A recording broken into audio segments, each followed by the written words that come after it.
comentar com vocês aí a respeito. Vai falar um pouquinho sobre o seminário, tá? Vocês estão lembrando do seminário, da data do seminário, não? Beleza?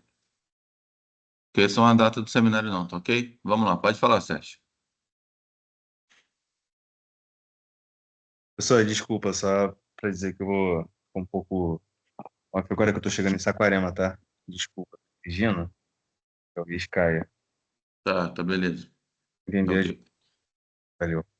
Show, valeu. Vamos lá então, gente. Vou compartilhar aqui agora.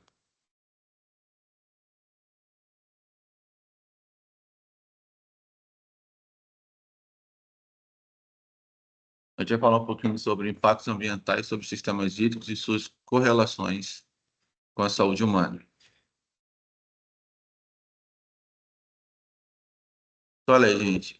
Durante séculos, a água foi considerada um bem público de quantidade infinita, à disposição do homem, por se tratar de um recurso natural autossustentável pela sua capacidade de autodepuração. Tá, isso aí é o equilíbrio do meio aquático. Gente, só para adiantar uma coisa importante, a água não diminui a quantidade do mundo, não, tá? Esse papo de falar que a água está acabando não dá, não é o jeito correto, não. A água pode estar contaminando, fazendo um outro tipo de mudanças, né? Geralmente contaminando, enfim, mas ela vai ser geralmente contaminando, vai para um lugar ou para o outro, mas a quantidade de água no planeta Terra se mantém a mesma, tá? O que vai modificar ela é se ela vai ser pura, se ela vai ser potável, se ela vai ser considerada para uso de consumo, é isso. Faz sentido ou não?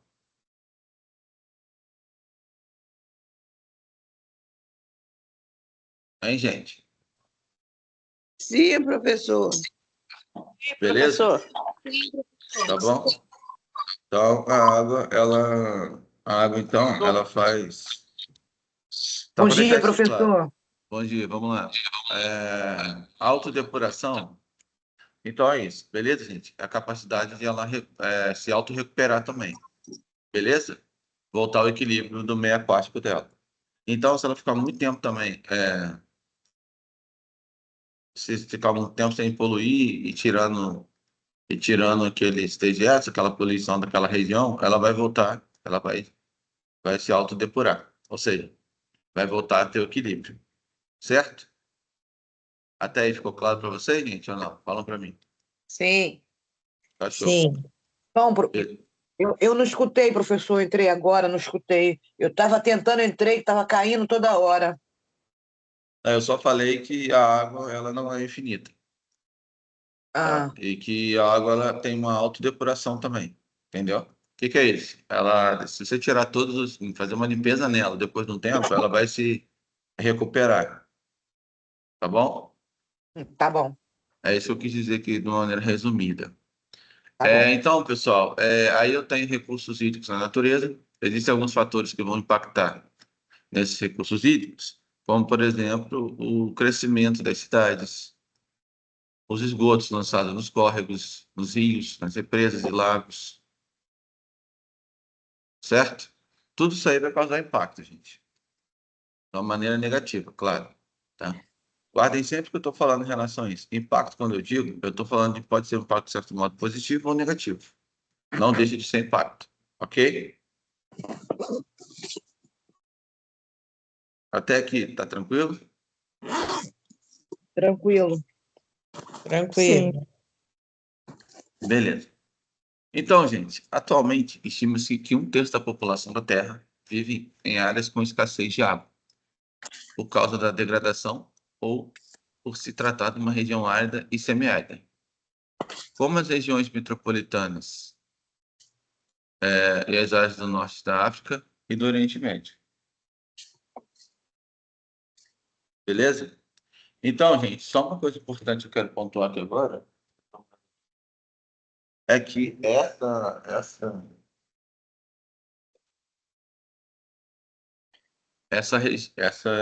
região, você pode reparar aí, a gente sofre muito agora com um processo chamado desertificação. Já ouviram falar?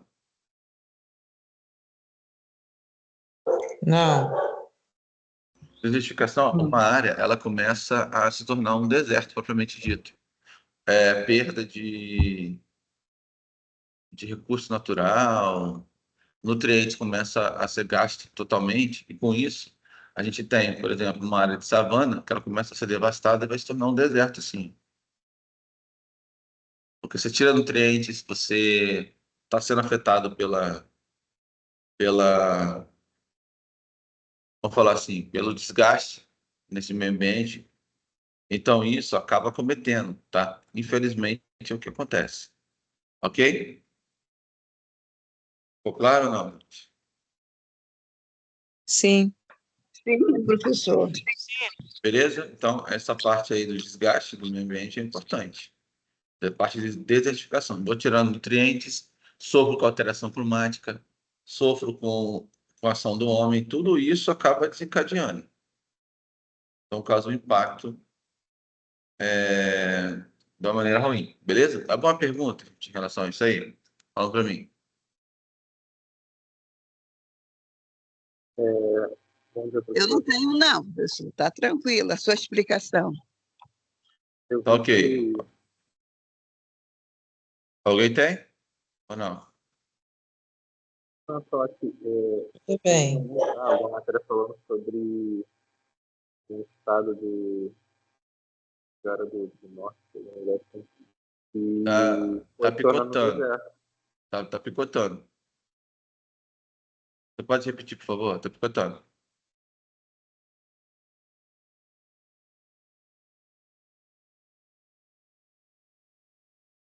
Repete, por favor. Não você falando, não. Eu tinha falado que teve uma matéria que tinha falado que o estado do Brasil, não me lembro, mas acho que foi do norte, que teve com a desertificação, começou a crescer dunas no lugar, aí ele teve que ser desabitado, né? Sim, sim, vai. Isso aí, algumas áreas, né, estão começando a sofrer com o impacto, né? Certo? Isso mesmo. Alguém quer completar mais alguma coisa, pessoal? A aula é para isso também, para vocês comentar, para vocês falarem também. Vamos lá. Quiserem dar o parecer de vocês.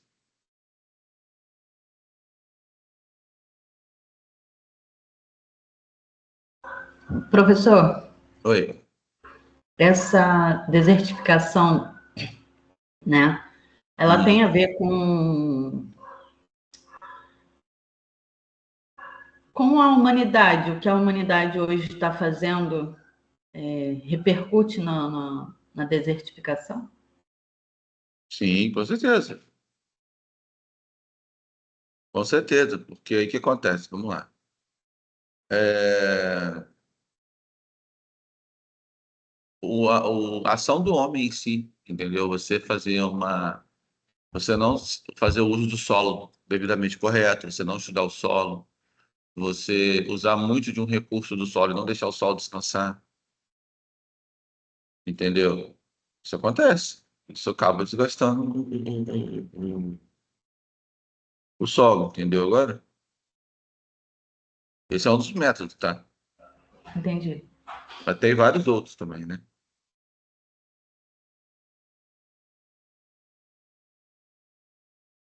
Faz sentido ou não para você?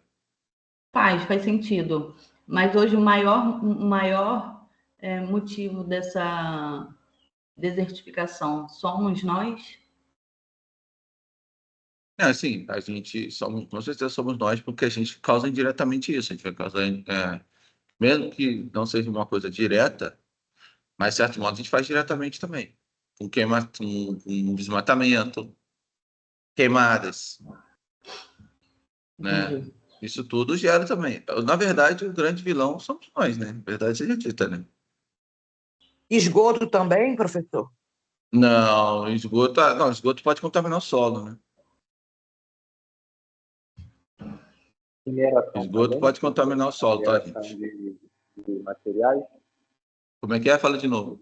Mineração? Você falou o quê? Mineração? se for retirar minérios naturais, aí pode acabar Aham. Não, sim. Você tirando recurso natural, você com certeza vai afetar o solo. Você está tirando nutrientes do solo, certo? Com certeza. Gente, é uma série de fatores que pode causar ruim de solo. É muita coisa, entendeu? Muita coisa mesmo.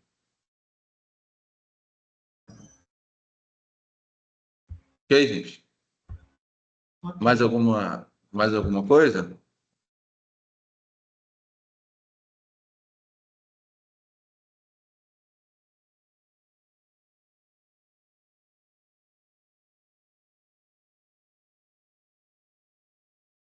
Fala, professor, tudo bem? Bom dia. Beleza, tudo Professor, bem? Bom dia. Oi. professor, o plantio exagerado pode haver degradação do solo? Peraí, como é que é? Fala de novo. O plantio exagerado pode envolver degradação do solo? Degradação do solo? Como assim, plantio exagerado, você quer dizer? Você quer dizer pela quantidade ou você quer dizer uma coisa não deixando o solo descansar? Quantidade, como assim? Eu já morei perto de um lugar que tinha muita plantação de eucalipto e falaram que depois que plantou eucalipto, aquela terra não serve para mais nada. Grama Porque também. o que acontece? Você fazendo uma área muito grande, às vezes, como eu falei para você gasta o solo muito mais vezes, o nutriente vai rápido muito mais embora. Não é isso? Vai assim. Então, com isso, você tira o nutriente do solo, se você não deixar o solo descansar, ainda mais numa área maior. Beleza? Beleza, professor. Ok. Gente, isso aí tem que ser pensado, né? Vocês têm que conhecer direitinho para poder saber, né? Para fazer o plantio, tomar todos os devidos cuidados, certo? Certo, professor? Mais alguém Sim. completar alguma coisa?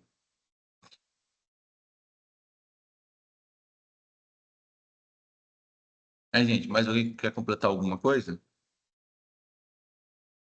Não. Então, beleza. Então, gente, ó, a escassez, a poluição dos recursos hídricos tem consequências sociais, econômicas e ambientais, uma vez que vai comprometer o equilíbrio dos ecossistemas, dificultando a conservação da flora e da fauna e da diluição desses efluentes. Beleza?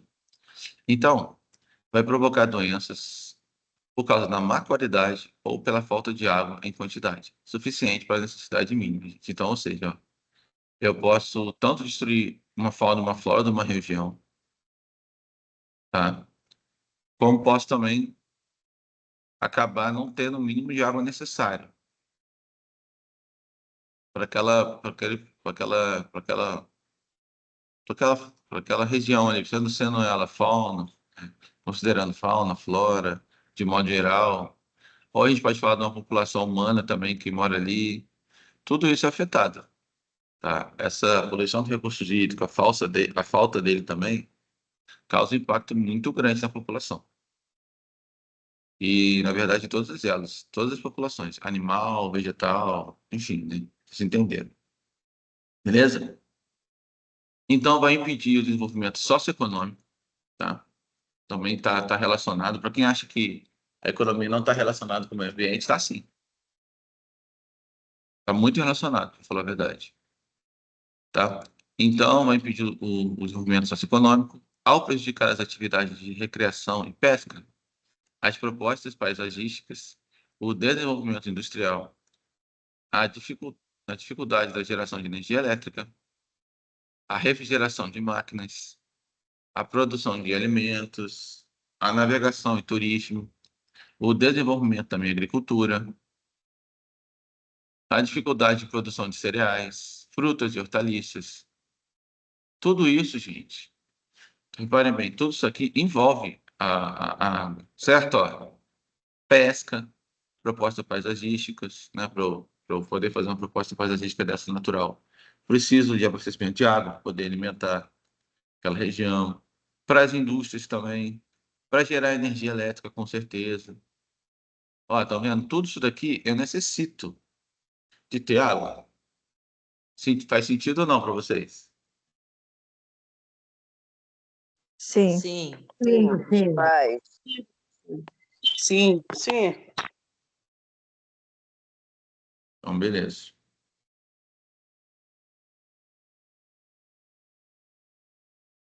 Alguma pergunta aqui, gente? Professor, Oi, pode falar. a água basicamente é um elemento chave para quase tudo, né? Ou eu estou errado? Não, você está certo. Exatamente isso. Deixa eu voltar aqui para mim. Deixa eu voltar aqui. Nossa, você está certo. A água praticamente ela funciona para quase tudo. Exatamente. Porque a água também gera luz, né? Imagina a gente sem água, a gente também não vai ter luz. Porque a gente está usando Sim, ainda sim, energia hidrelétrica. Talvez a gente tenha luz, mas numa pequena porcentagem, porque a gente tem outros recursos, sim. né? Até Sol, energia solar, energia eólica, né? Mas pode falar. entendi. Até aqui perto de Iguaba, aqui na região dos Lagos, estão construindo uma fazenda de energia solar. Muitas placas ali, mas mesmo assim eu estou vendo eles colocarem duto de água para fazer plantio de outras coisas do lado. Eu não entendi o porquê, mas acredito que seja também para ajudar também, né? Ou não? Então, vamos lá. Eu É sei que a porque energia solar, eu sei que a energia solar vem do sol, claro. Mas do Uhum. lado eles estão fazendo uma outra coisa, mas estão passando duto de água também, que eu parei para lá para poder ver, Ah, tá, não. Isso aí né? é a parte. Isso aí para energia Ah, solar tá. não. Para a energia solar em si não vai alterar, não. Não vai. Entendeu? Aham, entendi.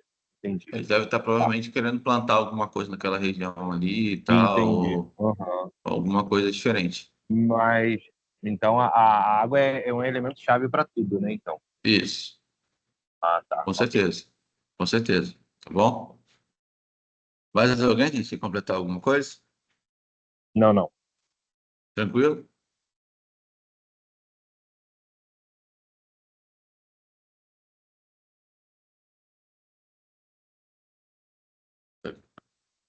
Então, gente, Professor, oi. essa energia teórica, Eólica, você está falando? ela estraga o solo? Energia eólica ou solar? A solar? Não, claro que não. Ah, tá. Senão a gente não seria um recurso, né? Ah, tá. Estraga não. Energia solar é um aparelho, aparelho que capta a energia do sol. Perdão, gente. Geralmente ficam em lugares altos, né? Ou você bota alguma estrutura com essa energia para captar, ou você bota em cima da sua casa, por exemplo. Eu Mas futuramente, eu- só rapidinho, só para completar, eu futuramente tenho vontade de colocar energia solar na minha casa. Botar lá, comprar o aparelho e botar em cima para poder absorver energia solar. Uhum. Mas eu já vi também, assim, em lugares, as placas no chão. Sim, pode colocar. O negócio, gente, é você ter a placa no chão, placa em cima, é você ligar ela a alguma coisa para você captar aquela energia, para depois você usar. Entendeu? Entendi, entendi. A ideia é essa, para você depois usar como energia, para você assim, usar como energia elétrica depois, de certo modo. Aí é conversão, né, de luz, vamos dizer assim, do fóton, depois em eletricidade. Por isso que você conseguiria acender a luz, usar a energia e tudo mais. Beleza? Beleza, entendi.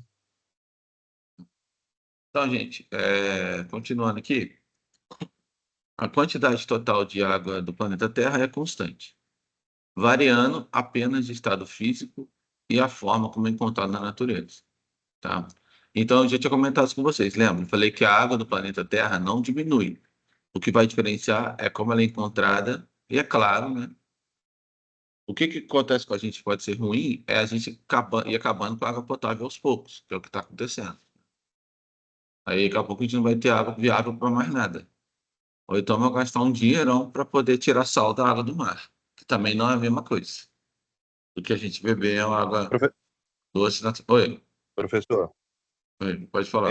eu vi uma. Não tenho certeza se isso é verídico, mas uma vez apareceu uma reportagem sobre um país que eles estavam tirando o sal da água do mar e fazendo água potável. Não sei se essa reportagem todo mundo viu, né? Já tem um bom tempo que eu vi. Mas será que consegue mesmo tirar totalmente o sal da água do mar para poder ficar potável para ser Cara, vamos consumida? lá. O problema não é esse. Porque você consegue tirar, só que é um processo muito caro. Entendeu? Muito, muito caro. E aí, só que você também tem nutrientes também, né, de certo modo. Na água tem coisa a mais ali, sais, enfim, ou entre outros componentes, que tem na água doce normal. E aí, talvez na água do mar não tenha. Aí, talvez você tenha que acrescentar alguma coisa. Mas já te adiantando, mas adicionar, se fosse entre aspas, mas adicionar não fica tão caro. Ok, em comparação à dessalinização. Mas é muito caro. Imagine você tendo que fazer isso constantemente. Tem que ter muito recurso para isso. Professor, uma vez eu vi Entendi. Beleza? É um- algo. Depois você pesquisa para você ver o procedimento. Oi, pode falar, pode continuar. eu vi Sim, uma sim. reportagem, eu vi uma reportagem que lugares que tem cemitério por perto, que essa água, quem tem poço artesiano, poços, essa água fica contaminada. Isso é verdade? Vamos lá, depende. Tudo depende. Vou te falar uma resposta bem assim, depende. Se essa água tiver contato com, com, com esses, digamos assim, né? Com esse ambiente, pode ser que sim. Depende do que tem lá. Mas assim, o que eu estava vendo é que as casas que ficavam em volta, aos lugares que tem o cemitério, e que essas casas tinham um poço artesiano, esse poço que faz um buraco, né, e puxa aquela água lá do solo, que essa água viria toda contaminada. Isso pode acontecer? Poder pode, mas aí não é tão simples assim, não. Porque o que acontece? Aí tem que ter contato da água com, com essa região toda aí, entendeu? Tem que ter contato dessa água com o caixão, com. Tem que ter um processo, tem que ter uma relação bem próxima, tem que ter contato mesmo, entendeu? E mesmo assim, vou te falar uma coisa, o caixão tá fechado. O defunto É, tá lá dentro para poder misturar isso aí é bem complexo, não é algo assim, tipo, tá lá, vai contaminar. é, Não. mas esse caixão ele não se desfaz, ele não se estraga, o corpo não, essas impurezas não ficam, bem dizer, no solo, porque eu falo assim, de quem é enterrado na terra, que aí tudo se desfaz. Tá, não, mas olha só, o caixão depois o caixão fica lá, ué. O caixão, claro, o caixão depois de muito, muito tempo, ele pode até, talvez, ele desgastar, mas demora, não é assim, entendeu? Tem que ser comprovado. Isso aí não é. Isso aí tem que ser uma coisa. Professor, Oi, pode falar. então, depois de 2 anos, 2 a 3 anos, é tirada dos ossos. Então, a caixa do caixão ela já está toda se desfazendo. Então, ela se destrói no próximo máximo de prazo de 2 a 3 anos. Que aí eu vou tirar agora o osso da minha avó e vou botar na carneira. Então, o prazo é de 3 anos, que está tudo já destruído, para pegar Tá, só então, os ossos. tá, mas vamos lá então. Valeu, obrigado pela informação. Isso aí realmente eu achei que tinha durado um pouco mais tempo. Mas mesmo assim, vamos pensar aqui, né? Não vaza aquele Se churume todo? chorume, não, chorume não. Chorume não. Aí não, porque o chorume, gente, é um líquido que sai do lixo. Não é o caso do corpo. O corpo Não, não então, emana mas chorume. o líquido que sai do corpo, que eu quis dizer. O líquido que sai do corpo se chama necrochorume. Ai, obrigada. Tá, necrochorume, tá, vamos lá. O problema do necrochorume pode acontecer, gente, mas aí é o que eu falei, não é. Você não falou que o caixão, isso o caixão tem que ser um caixão de ruim qualidade. Vamos para o pensamento agora. Por que eu estou falando isso? Porque até lá o corpo se decompôs. E como é que vai sair necrossorume de osso? Não estou falando que é impossível não, tá, Professor, gente? Oi, professor. E oi, fora pode que falar. as camadas de areia, né, do solo, elas vão filtrando, né? Então, até chegar no lençol freático do poço, é muito, muito distante, que normalmente um poço ele tem de 10 a Uhum, 15 metros de profundidade. Vamos botar uhum, assim, de 9 metros de lugar que tenha bastante água, né? De 9 metros uhum. a 12 metros, assim, o solo já filtrou muita coisa. Então, até chegar na água já não Não, tem tanta coisa, sim, sim, sim, não. Gente, é o que eu falei, não é né? tão simples assim, porque tem uma série de fatores. Isso aí, perfeito. Uma é essa. E a outra, gente, que você falou negócio do caixão, eu achei que o caixão demorava um pouco mais tempo, sei lá, uns 5 anos. Ela falou para mim que são 3, Isso é isso eu não caixão de sabia. rico. Isso é caixão Oi? de rico, professor. Entendi. Mas assim, eu digo para vocês, gente, vamos lá, ponto que eu quero chegar. Vocês concordam que o caixão tem que ser de má qualidade e o corpo ainda tem que estar intacto? Porque para liberar o necrochorume, né? O corpo ainda tem que estar, né? O corpo ainda tem que estar com músculos, enfim, tem que estar inteiro. Só osso não vai sair necrochorume. Faz sentido ou não o que O eu tô falando? professor Oi. Oi, professor. faz. O professor, eu tenho uma gaveta, né? Uhum. O caixão que fica na gaveta, o pessoal do cemitério, quando a gente vai fazer, né, todos os trâmites, eles explicam. E é jogado um produto por dentro para poder se desfazer mais rápido, entendeu? Os Entendi. restos. Esse resto do caixão, ele é recolhido, ele não fica no solo. Ele é Uhum. recolhido junto quando essa menina, quando ela for exumar os ossos, né, eu já tive a experiência de fazer isso, né? Então, assim, ela vai ver que eles vão recolher esse caixão, esse resto de caixão, essas sobras, assim, vão jogar no lixo. Vai para o lixo, não fica no solo.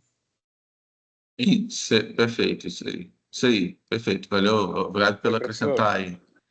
É, só um minutinho, tá? Depois eu vou te dar a palavra. Só para completar. Então, o que acontece? Quer dizer, são vários fatores, gente. Para acontecer de contaminar o lençol freático, isso é muito, muito, tipo assim, praticamente uma fatalidade, tá? Pode falar. Eu tenho uma dúvida que o senhor falou a respeito de que a água ela não vai acabar, né? A gente pode Uhum, acabar com a água potável. Mas isso. pode acontecer ao contrário, por exemplo, o pessoal fala muito de derretimento das calotas polares, assim.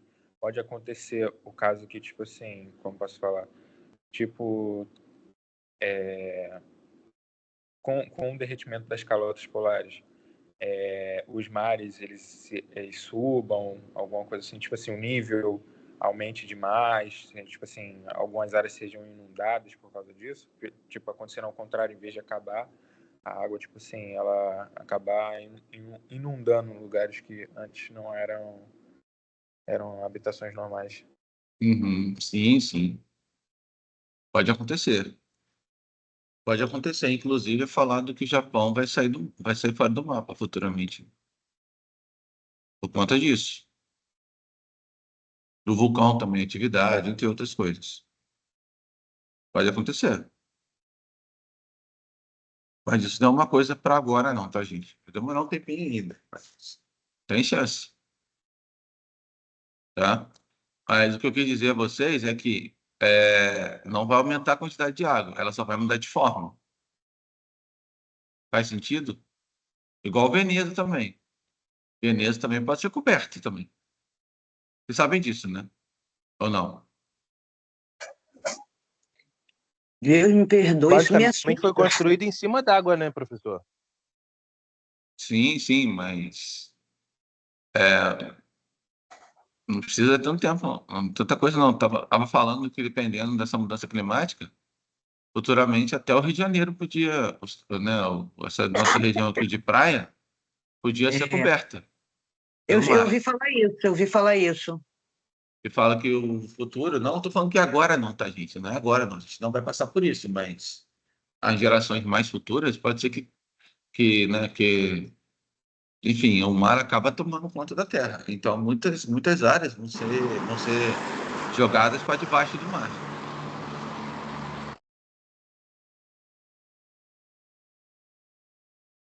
Muitas áreas vão ser cobertas pelo mar.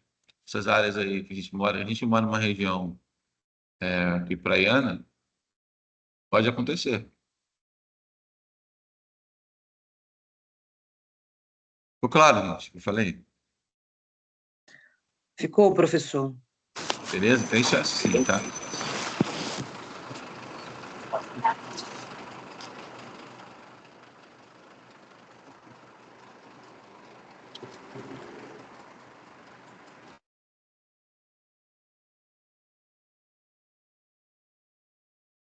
Beleza, vamos continuar então.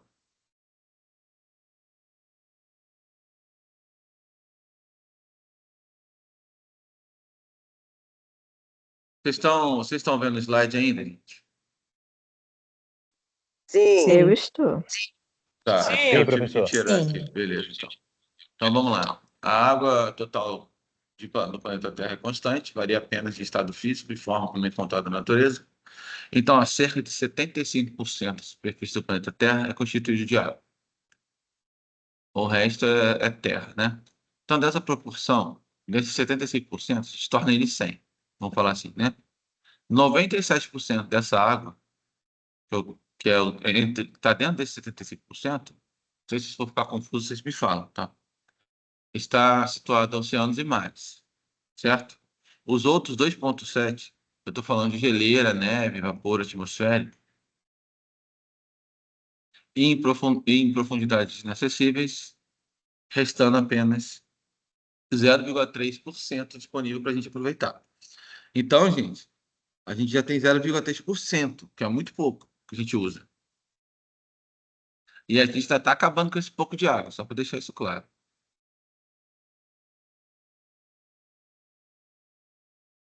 Esse que é o problema.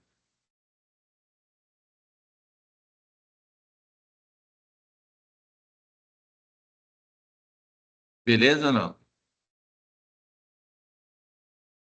Vocês entenderam essa ideia que eu falei aqui do 75% de água, 25% de terra.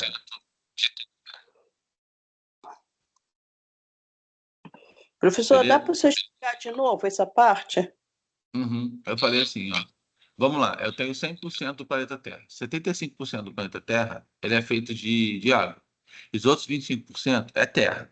Só que desses 75% que eu tenho de água, a gente vai transformar em 100%, né? Tipo assim, vou pegar só água agora, certo? Então, dessa proporção de 100% de água, eu já, né, dividi, que é os 75% do planeta Terra de modo geral, 97% dessa água é salgada. E está lá nos oceanos e nos mares, ok? 2,7% dele vai estar em geleira, neve, vapor, e vapor atmosférico em profundidade inacessível, que a gente não consegue acessar. E o resto, esse 0,3% é o que a gente usa. Isso que eu estou falando. Ficou claro ou não, gente? Sim. Agro Para mim, sim.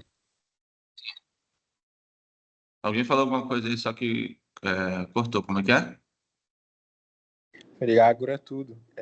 Vai mais volume de água para agricultura do que para qualquer outra coisa. Isso quer dizer que a água potável vai acabar, a outra não. Não é isso? Não necessariamente. Se a gente cuidar dessa água, ela não acaba. Água potável não. Entendeu? O problema é que a gente está contaminando a água. Então, aquele pouquinho de água potável que ainda tem, a gente está contaminando. Esse que é o problema. Mas Sim. vocês viram que a água que a gente usa é muito pouco comparado ao total de água. De 100%, a gente só usa 0,3%.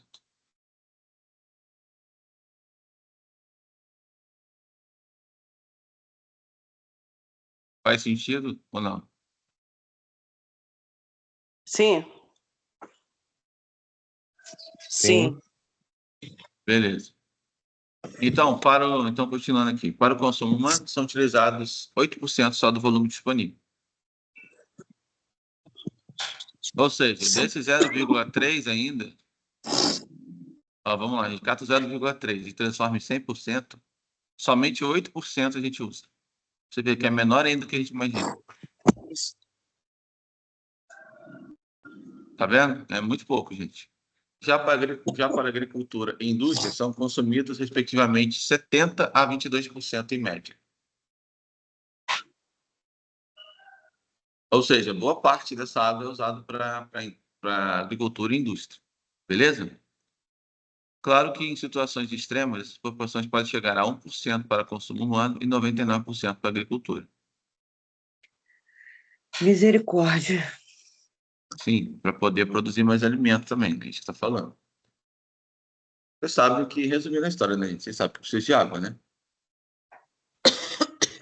Então, a gente precisa de água para tudo. Então,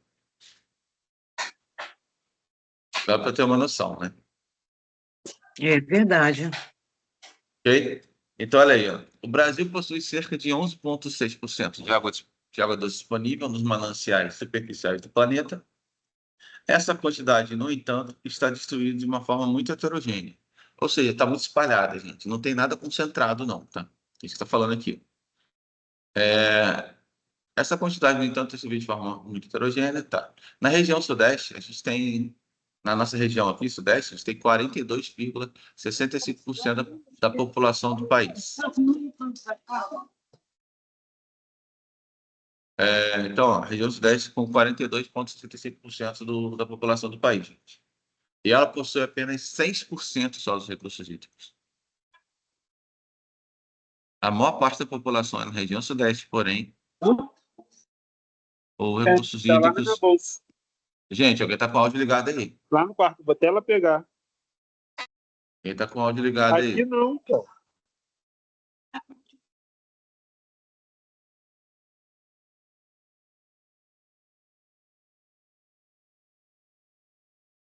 Vamos voltar. Então, gente, aqui, ó. Então, a região sudeste tem uma boa parte da população do país. Só que só tem 6% de água de recursos hídricos. Já a região norte, eu tenho cerca de praticamente 7% da população e tem a maior parte dos recursos hídricos, 68,5%, por conta do Rio Amazonas. Não é isso? Faz sentido ou não faz sentido, gente? Sim. Sim. Faz sentido. Beleza. Sim. Então, a região Nordeste é que possui menor proporção de recursos hídricos no Brasil. Nela está localizada a nossa região semiárida brasileira, que padece de falta de água nos períodos de estiagem e que se estende por 10 a 11 meses no ano. Ou seja, lá chove uma vez só no mês praticamente. O resto não chove, por isso que fica seca, braba lá, gente. Então, ó, o semiárido atinge todos os estados do Nordeste, inclusive também o norte de Minas Gerais, que representa 3% do Brasil e abriga 63% da população nordestina. Essa região do semiárido. Tem mais gente da população nordestina nessa região. A população lá é grande, de povo nordestino, né? Então, ó, além de baixa precipitação, a região possui alta evaporação e salinização da água por causa do alto teor de sódio no solo, né? De sal, né? O que torna a água importante, água imprópria para o consumo humano. A gente chama de água o quê? Como é que chama a água que tem bastante sal? Saloba. Isso aí, água salobra, certo? Então, tem muita água salobra nessa região. Isso torna totalmente inviável para o consumo. Certo, gente? Certo. Beleza. Então, aqui a gente tem agora o sistema de abastecimento de água. A utilização da água para abastecimento da população deve ter prioridade sobre os demais usos dos recursos hídricos. Do ponto de vista operacional, o abastecimento de água pode ser considerado um processo que faz parte do ciclo do abastecimento de água e esgotamento sanitário.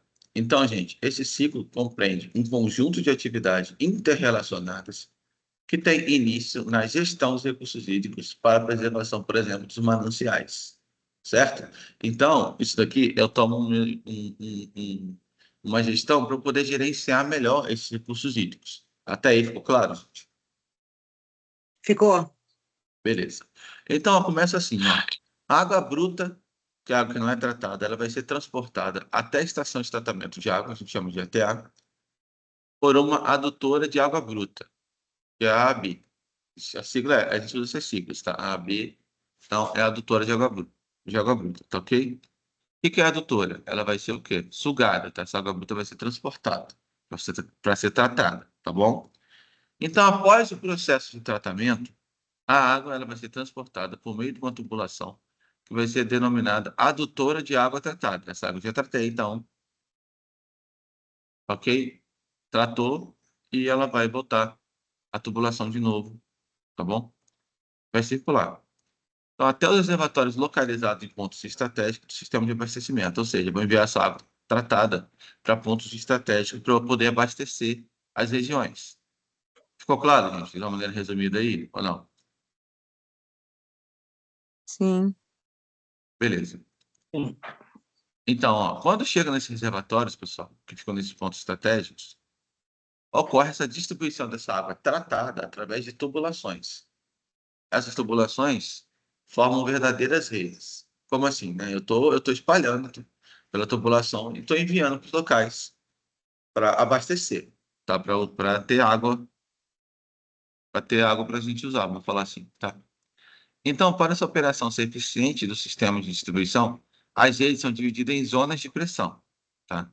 Então, a cada zona de pressão é constituída por equipamentos especiais que vão permitir a operação do sistema de abastecimento de maneira independente, mantendo as pressões mínimas necessárias para que a água chegue até as moradias. Ou seja, eu tenho que separar por zonas de pressão e cada zona de pressão tem um equipamento. Então, esse equipamento vão ser independentes. Porque, por isso que, às vezes, falta água numa região dentro da cidade, na outra não.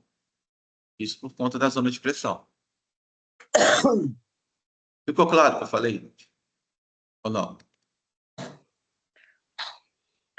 Professor, você pode repetir para mim, por favor, que eu não entendi muito. O que você não entendeu? Fala para mim. Eu vou repetir sim, mas fala para mim o que você não entendeu, para deixar mais claro. Esse parágrafo, que o senhor falou, isso aí que o senhor falou agora. Da zona de pressão? Da zona de pressão, é. Então, olha só, tem equipamentos separados para poder enviar essa água para encher, vamos dizer assim, para encher o abastecimento. Eu quis dizer o seguinte, é separado por região. Vamos supor, em Maricá, eu dou exemplo aqui de Maricá, né, que eu moro aqui. Eu vou falar assim, em Maricá eu tenho bairros diferentes. Aí tem abastecimento, toda a cidade para cada bairro. Aí vamos supor que eu tenho abastecimento aqui que abastece o bairro tal, o bairro X, Y e Z. No outro tem o bairro W, K e F, sei lá.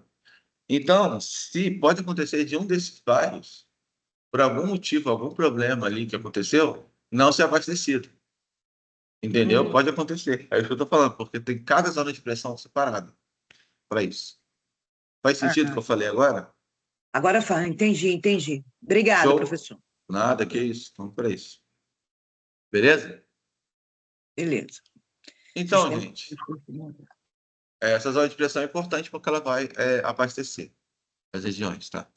Então, estima-se que 80% da água de abastecimento chega às moradias e retorna como esgotos provenientes dessa instalação sanitária, como banheiros, cozinhas e lavanderias em geral. Ou seja, 80% do nosso esgoto retorna para a gente, como água, que ele vai ser tratado, tá? Então, ó, esses esgotos são recolhidos por meio de redes coletoras e afastados das áreas urbanas por tubulações de maior porte. Eu vou chamar de interceptores. E também, claro, por aquele caminhão do tipo limpa-fossa, tá? E outros meios também até as estações de tratamento de esgoto, que a gente chama de ETE. Beleza? Então, a ETE ela vai ser constituída por equipamentos que vão possibilitar transformar esses esgotos em efluentes. Certo? Então, aí vai, ó, líquido, que pode ser reutilizado em diversas aplicações. Sólidos, vou chamar de biossólidos, podem ser aplicados como fertilizantes ou condicionador de solo na agricultura. E gasoso, eu chamo de biogás, que pode ser utilizado na geração da minha energia, ok? E eu tenho também aí produtos reciclados, como plásticos, metais, vidros, que podem ser reutilizados como insumos industriais. Então, a disposição final desse efluente líquido nos cursos d'água ou no solo constitui a última etapa desse ciclo, em que o manancial recebe de volta essa água e dela foi retirada em condições diferentes. Gente, vocês sabem o que significa biossólidos, biogases? Eu não. Vamos lá, ó. Biossólidos, o próprio nome diz, são sólidos biológicos, né, utilizados como fertilizante. Por exemplo, cocô da vaca é um sólido, né? Só que ele também serve para agricultura. Então, é aplicado como fertilizante. Faz sentido o que eu estou falando? Biossólido é um material sólido mesmo, só que ele é um material sólido natural. Entenderam agora o que eu estou falando? Sim. Sim. Beleza. E biogás é a mesma coisa. No caso, é um gás natural. Não é manipulado pelo homem. E vai gerar produção de energia, tá? Vocês sabem quem são insumos? Insumos. Isso. O que Como? são insumos? Não é aqueles bichinhos que dá na terra, professor? Não, não é não. Você está confundindo. O que é insumos industriais? É o nome, insumos industriais. Professor, Oi. Oi, pode posso estar falar. errado, mas insumos são os produtos que são usados para fazer tanto, vou botar exemplo, o biogás, né? Que Sim. tiram de esterco de vaca, de boi, de porco e de vários outros, até de Isso. alimentos, né? Vê se eu estou errado. Não, você está errado não, mas vamos dar uma encorpada nisso daí. Você está errado não, você está certo. Mas a gente pode dizer que é uma Eu matéria-prima. acho que é máquinas, não? Máquinas usadas. Também pode ser. É matéria-prima, gente, na verdade. É geral, é matéria-prima também. Tudo que eu tenho de matéria-prima eu considero insumo, seja ela máquina, seja ela biogás, seja ela qualquer coisa que eu vou utilizar, até mão de obra é insumo, para vocês terem uma noção. Equipamentos, Isso, tudo é insumo. tudo insumo. Para Ok? produção de tal coisa. Isso. Ok, gente? Ficou claro agora o que é insumo?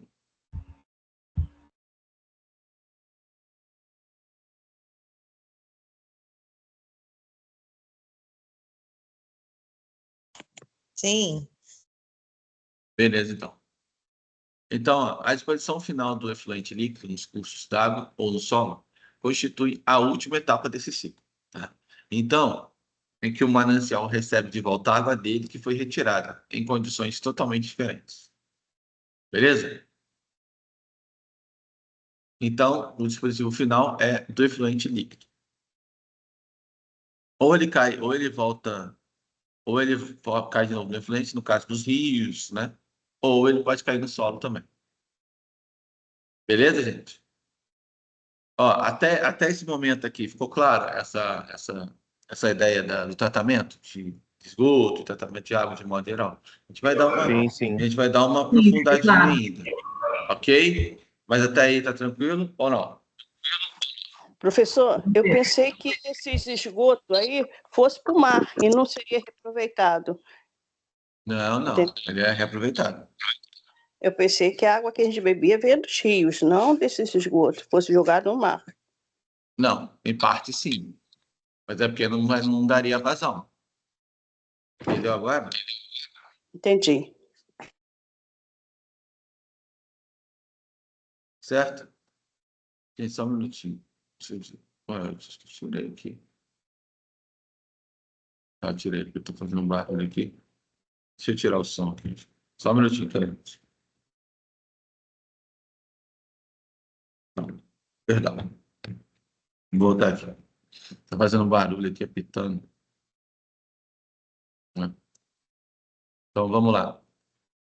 Aqui eu tenho o ciclo completo do meu saneamento, tá? Vocês estão vendo o slide ainda? Sim, tá Ok. Para mim está aparecendo. Beleza, então. Então, só um minutinho, deixa eu tomar um pouquinho de água aqui. A primeira etapa, pessoal, é o tratamento de água. Olha aí, ó. Então, todas as casas devem receber água tratada e de qualidade. Ela pode ser retirada de rios, mananciais ou poços subterrâneos. Na estação de tratamento, vai acontecer o que lá? Processos físicos, químicos, e retiram toda a areia, todos os poluentes, garantindo que a água seja limpa e pronta para o consumo humano. Beleza? Até aqui, tranquilo? Tratamento de água? Partiu. Sim. Show. Tá ok. Depois, ela vai ser o abastecimento. Olha aí, a água precisa ser fornecida regularmente, sem racionamento, na quantidade necessária para a higiene e alimentação de todas as pessoas que moram numa residência.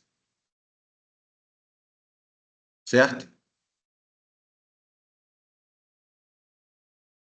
E 3, a coleta de esgoto. Então, ó, todo esgoto produzido nas residências tem de ser afastado por meio da tubulação subterrânea, garantindo que crianças e adultos não entrem em contato com a sujeira. Então, aí, ó, o céu aberto, o esgoto vira foco de contaminação, principalmente para as crianças que costumam brincar em volta do esgoto, podem se contaminar por alguma doença, protozoário, né, que pode desenvolver naquela região ali, porque não tem saneamento básico. Então, isso é importante. Estão conseguindo acompanhar meu raciocínio ou não?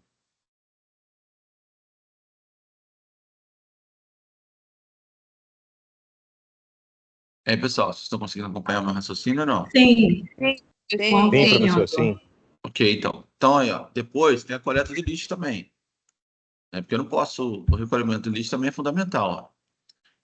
O recolhimento é o destinação final dos resíduos sólidos e responsabilidade das prefeituras, que não pode deixar que o lixo acabe chegando aos cursos d'água. Certo? Então, ó, o chorume é um dos maiores poluentes de rios e mananciais. Por quê?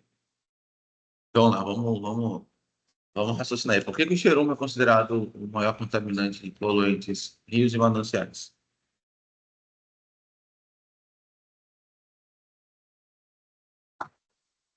Além do odor, as bactérias, né?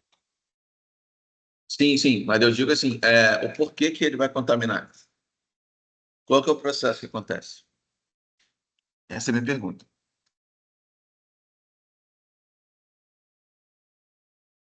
Professor, eu acredito que seja pelo descarte indevido, por exemplo, os lixões são locais onde o lixo ele é armazenado de maneira irregular, sem aquela preparação do solo, e com isso acaba atingindo Lençóis a freáticos. água. Isso, obrigada. Os lençóis freáticos. Isso, também.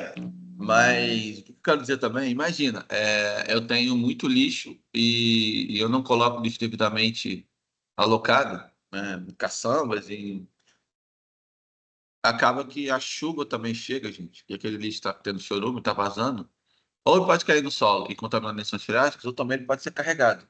Se eu tiver uma chuva muito forte e eu não tiver drenagem urbana, que a gente vai falar no próximo, eu posso carregar esse lixo também e contaminar a água, porque ele vai arrastar o lixo que chorou e tudo. Faz sentido também o que eu tô falando ou não? Sim, é o que acontece basicamente quando a gente joga o lixo no chão e a chuva vem, né? Aí Isso. carrega para os lugares indevidos e acaba entupindo, e a degradação deles contamina toda a área, não é isso? Uhum. Isso aí. Isso aí. Isso aí. Certinho. Tá, é claro, né, pessoal, que a contaminação, ela também tem que estar atrelada, assim, ao tamanho de uma área e o quanto daquele chorume ele afeta aquela região, tá? Certo? É claro que espalha, né? Toxina é complicado, porque ela vai se espalhando. Mas nada que um acúmulo que tem de toxina, se continuar aquilo acontecendo, vai aquilo proliferando, conforme o processo vai se repetindo. Certo, gente? Então, vamos lá, drenagem urbana agora, né? A minha drenagem urbana, a água da chuva, ela deve ser escoada em direção aos cursos d'água, para que sigam seu curso natural e não causem inundações e alagamentos. As entradas das galerias precisam estar protegidas por grades. Por quê? Por quê, gente? Falam para mim. Por quê? Para não entrar lixo. Lixo. Exatamente. Para não entrar o lixo. Porque o lixo vai acabar fazendo o quê? Tampando os bueiros. E com isso, vai facilitar o quê? Enchentes, né? Então é importante também eu ter drenagem urbana. Tá? Pergunto a vocês, aí em Saquarema, tem algum lugar que tem problema na hora de não ter drenagem urbana suficiente? Ah, professor, eu tenho certeza que tem muitos lugares que aqui não tem lixeira apropriada para isso, com certeza. Não digo, não estou falando de solo, estou falando de drenagem urbana. A drenagem urbana. Aqui em Se Saquarema, chover, acho que tem tem sim, lugar. porque quando dá aquelas chuvadas bem fortes, até o próprio centro alaga as lojas, tem entupimento, tem uma, digamos assim, não é tão bom, não. Então, a drenagem urbana não é totalmente eficiente, né? Teria que ou aumentar ou saber se os que têm, talvez, sejam entupidos ou alguma coisa assim, né? Mas é isso aí, pessoal. A drenagem urbana também faz diferença. Inclusive, ela pode encadear doenças como a enchente daquela região pode causar uma doença chamada leptospirose, né? Vocês sabem disso, né? Sim. Gente, há um tempo atrás, eu sou oriundo de Barra do Piraí, lá no sul Fluminense. Vocês já ouviram falar? Perto de Vassouras, da sede da faculdade, da Universidade de Vassouras? Sim. Então, Não conheço, mas eu moro lá perto, né? Tem uma cidade de 20 minutos de Vassouras. Quer dizer, morava, né, na verdade. Minha família está lá até hoje. Minha mãe, minha irmã. Se quando eu vou para lá. Então, como é que eu vou falar para vocês? Lá tinha uma época que tava enchente direto, chuva constantemente, né? Chegou uma vez, como eu morava em apartamento, eu morava geralmente no terceiro andar, né? Bem alto. Inclusive, a gente praticamente só mudou em apartamento, quase o terceiro andar, a maioria, lá quando morava no condomínio lá. A minha mãe, né? Minha mãe ainda tem apartamento lá ainda, bem que ela deu para minha irmã morar, né? Esse apartamento, de lá de cima, uma vez eu consegui ver que cobriu todo o condomínio lá embaixo. Pra vocês terem uma noção. Chegou na primeira escada ali. Primeiro trecho da escada, primeiro andar, você acaba de subir assim, quase praticamente na metade da escada do primeiro andar já estava quase tudo coberto, né? Ou seja, a água devia ter subido aí uns 10 metros, mais ou menos, para mais até, talvez. Falando por alto, assim. Vocês terem noção, a gente chegou a ver até jacaré passando. Eu lá da janela, assim, isso de manhã cedo, cobra passando, nadando, você vê como é que o estrago foi grande. Para começar a atingir esses animais, entendeu? Porque assim, lá na região, gente, não tem bastante região trópica, né? Bastante construção. E isso não tem tantos animais silvestres no entorno, né? Então, de onde vieram esses animais? Vieram de longe, né? Já um pouco mais afastadas. Não que não tenha, tem, mas é mais difícil. Vocês verem como é que a enchente ela faz um estrago danado.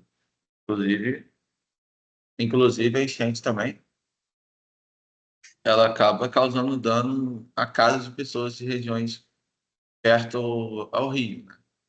Casas construídas na beira do rio também. Tem muita gente que perdeu casa também nessa época de enchente.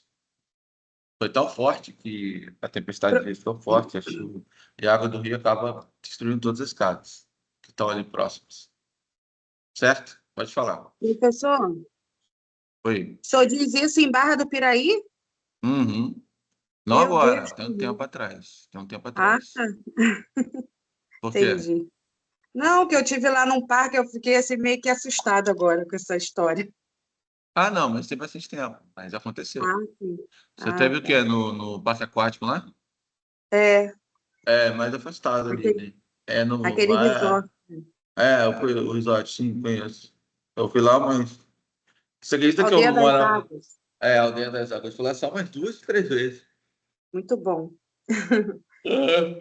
Lá é bom, sim. Lá é bom, sim. Então, mas lá é mais afastado, né, gente? Lá é entre Barra do Piraí e Volta Redonda. Então tem um E, trechinho para frente, hein? Não é bem Barra do Piraí. É considerado Barra do Piraí, mas tá é, próximo ali.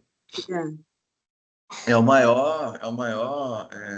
Não sei se é considerado hoje ainda, mas até um tempo atrás que eu me recordo, é considerado o maior parque do. Era considerado até o momento o maior parque aquático do mundo, até, se eu não me engano.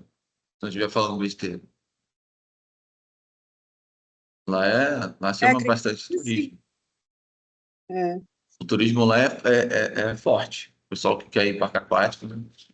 Vem para o Brasil já sempre vai querer ir para lá. É uma Beleza? experiência muito boa. Aham. Lá é bom sim. Então, continuando aqui, eu tenho aqui um tratamento de esgoto, né? Então, a lei do saneamento determina que todo esgoto coletado em uma cidade deve receber tratamento apropriado antes de ser devolvido à natureza. Geralmente, o esgoto que sai da sua casa, 99,8% é água, ou seja, quase 100% é água, tá? Quase 100%. Ok? E por último, e não menos importante, a gente fala também da participação social. Que o modo de como o saneamento será oferecido tem que ser amplamente discutido e fiscalizado pela sociedade. A lei estabelece a criação de agências reguladoras e conselhos populares para acompanhar de perto as ações do saneamento. Pelo menos devia ter, né? Sabe que não funciona exatamente assim, mas devia ter. Ok, gente? Ó, isso daqui é importantíssimo lembrar. Todo esse ciclo de uma maneira geral, não é para decorar tudo, mas entender do modo geral. Faz sentido ou não, gente, para vocês? Isso aqui foi falado agora. A gente debateu. Sim. Sim. Ok. Sim.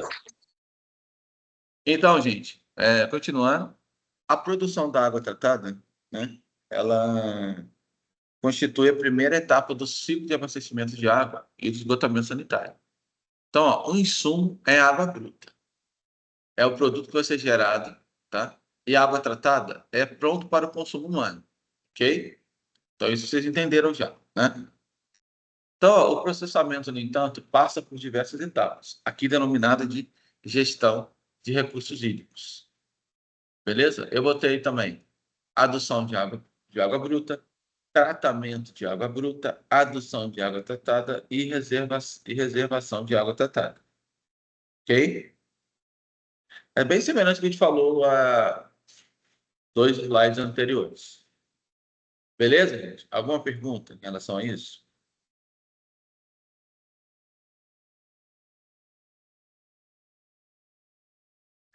Não.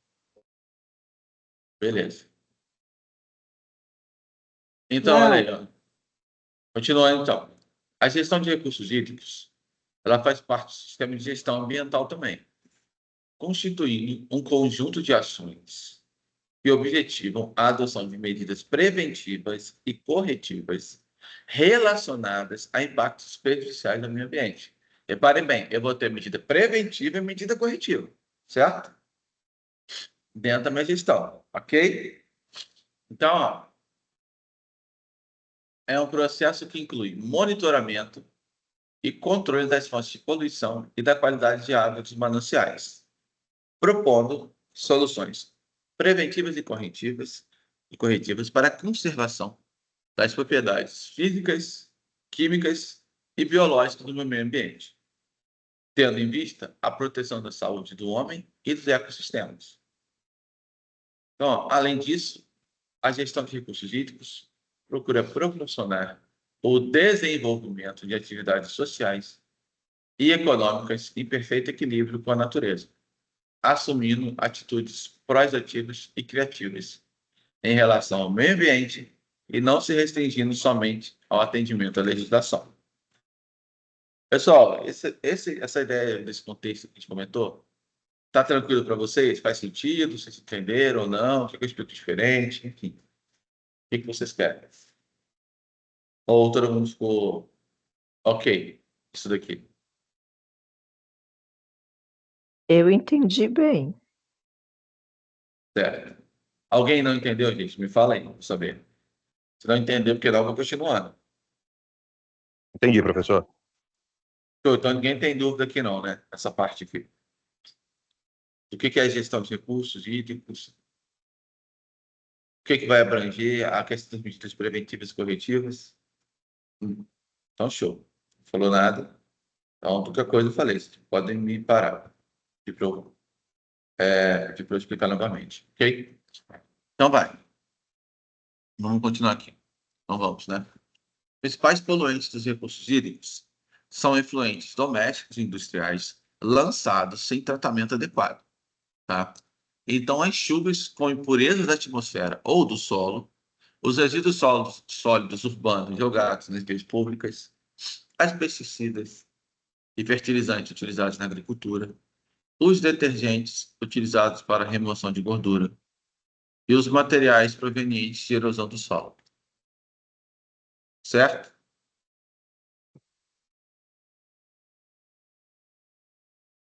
Então, esses poluentes, eles provocam o consumo de oxigênio dissolvido na água, pode causar uma eutrofização e contaminação por micro-organismos patogênicos.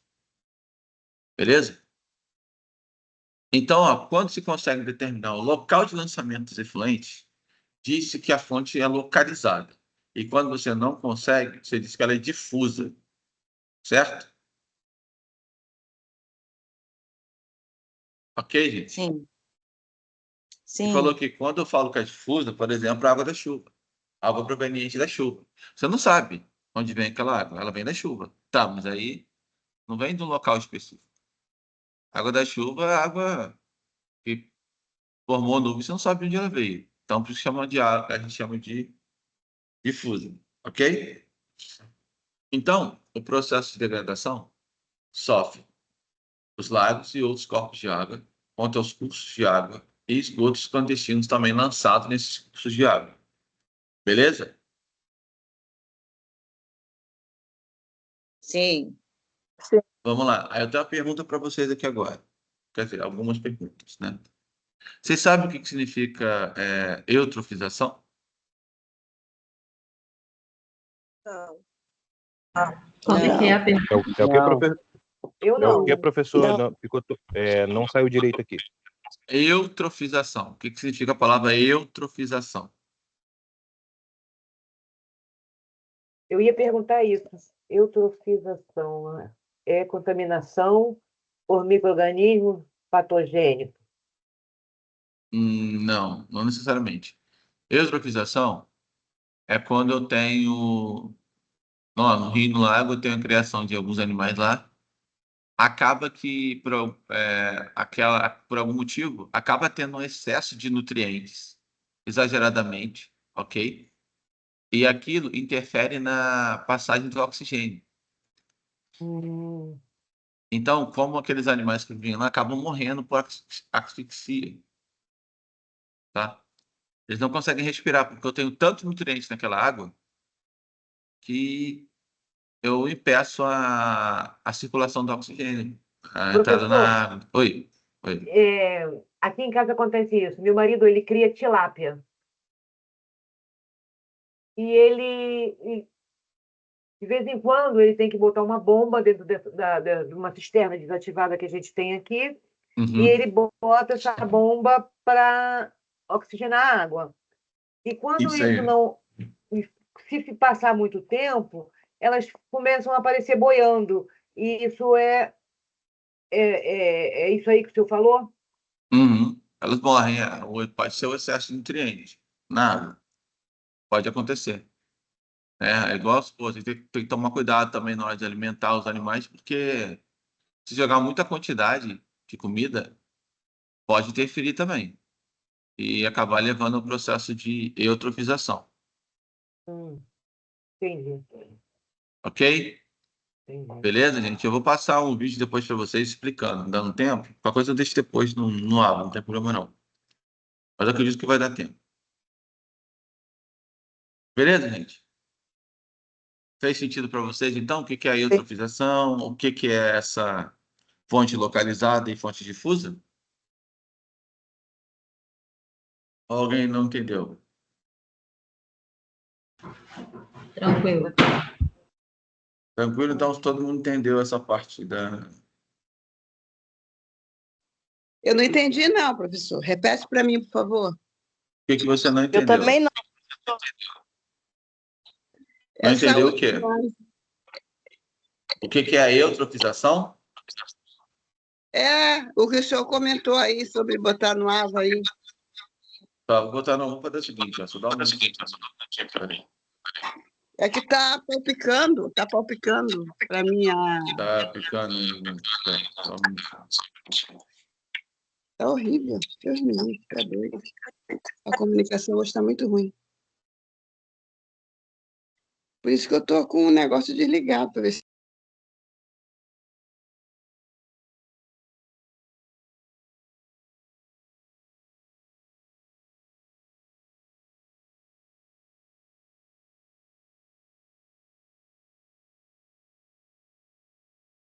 Vamos lá, vou passar um videozinho aqui rapidinho, de um minutinho, só para vocês terem uma ideia do que é. Para melhorar o entendimento, ok? Ok, professor.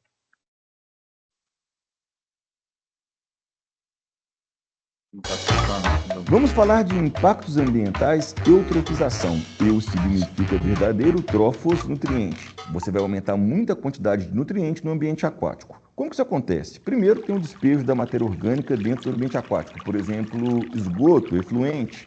Esse esgoto ou efluente vai sofrer a decomposição aeróbica de bactérias aeróbicas, que transformam a matéria orgânica em inorgânica. Mas isso aumenta muito a demanda bioquímica de oxigênio e diminui o oxigênio do meio, mas também aumenta a disponibilidade de sais minerais. Quem adora isso? As algas. As algas, então, vão sofrer a floração, vão multiplicar pra caramba. E multiplicam tanto que começam a competir. Algumas delas vão morrer e também vão sofrer decomposição. Enquanto tiver oxigênio no meio, a decomposição é aeróbica, aumenta mais ainda a demanda bioquímica de oxigênio, diminui o oxigênio e, como consequência, agora sem oxigênio, outros seres vivos começam a morrer. E aí vai começar a acontecer agora uma decomposição anaeróbica, que libera um gás mal cheiroso, chamado gás sulfídrico, e também libera metano. Isso é um impacto horrível para o ambiente aquático. Para resolver esse impacto de forma definitiva, devemos parar de jogar efluentes dentro do ambiente aquático. Ou então, para acabar com o mau cheiro, oxigenar a água.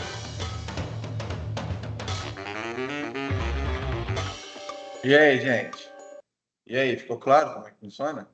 Mais detalhadinho ou não? Sim. Não, professor, Sim, não. professor. Valeu. Obrigada. Ah, não entendi não. O que foi? Tô chato. Vocês ouviram Professor. ou não ouviram, gente? Oi. Ouvimos. Professor, isso aí é o Ouvi, caso da professor. Lagoa Rodrigo Freitas, né? Uhum. Que tempo estava morrendo os peixes todos e agora estão com tratamento e está até aparecendo novos peixes, né? Isso aí. Beleza? Ficou claro agora para vocês como é que funciona?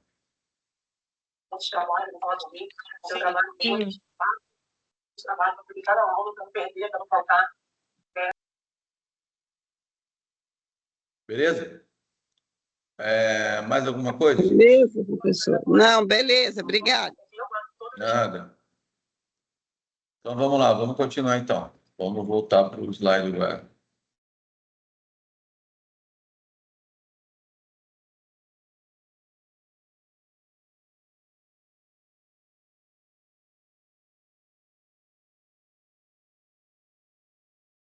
Então, gente, olha aí, ó. O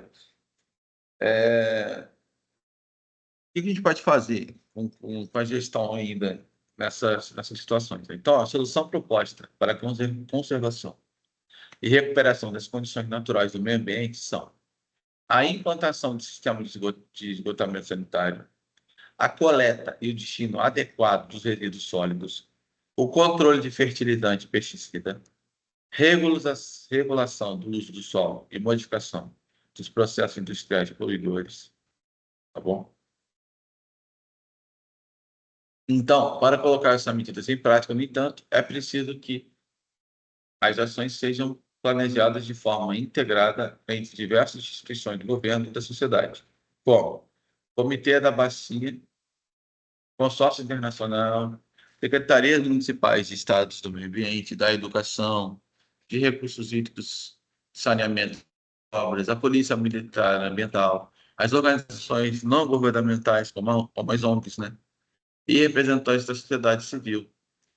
Todos eles podem tomar medidas, né? Para poder evitar esse tipo de contaminação na nossa água, certo?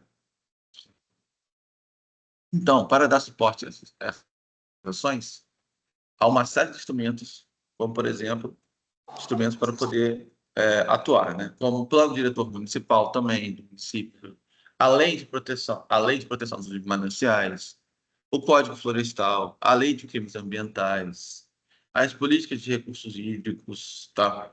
Política Nacional também de Educação Ambiental, que vai dar conselhos do meio ambiente. Então, esses instrumentos que a gente acabou de falar vão atuar na fiscalização, tá bom? Desses locais. Ok, gente? Então, vocês veem que é bem abrangente, muita gente pode atuar. E olha que às vezes isso não é o suficiente, porque acontece, tá? Faz sentido? Vai. Vamos lá, gente. Faz sentido ou não? Sim. Sim. Ok? Alguma pergunta, gente? Você está aqui?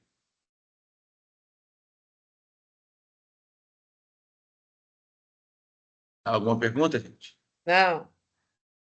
Para mim, não. Ok. Não. Então, olha só. Beleza. Então, impacto na saúde pública. Ó. O principal benefício que a água proporciona à saúde pública é a prevenção das doenças infecciosas intestinais e eunitíases, ou seja, vamos falar assim, doenças protozoárias e eunitos, ok?